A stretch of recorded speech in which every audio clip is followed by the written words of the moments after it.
యేసుక్రీస్తు ప్రభు వారు పిల్లలు తన విలువైన సంఘాన్ని విలువ పెట్టి అమూల్యమైన తన సంఘాన్ని కట్టడానికి, తన సువార్త ప్రకటించడానికి 12 మంది అపోస్తులు మేడగదిలో కనిపెడితే తప్ప వారు ఎక్కడికి వెళ్ళలేకపోయారు, సర్వలోకానికి వెళ్ళలేకపోయారు. సో ఈ రోజు ఇప్పుడు పరిశుద్ధాత్మ లేదు, అపోస్తులతోనే అంతరించిపోయింది, లేదా నేను బాప్తిసం పొందినప్పుడే నాలో పరిశుద్ధాత్మ ఉంది, ఇలా రకరకాలైన ఆలోచనలు, తలంపులు చాలా మందిలో ఉంటాయి.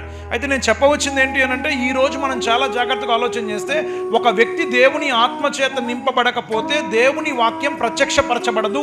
ఒక వ్యక్తిలో దేవుని ఆత్మ లేకపోతే ఆ వ్యక్తి దేవుని వాక్యాన్ని అర్థం చేసుకోలేడు.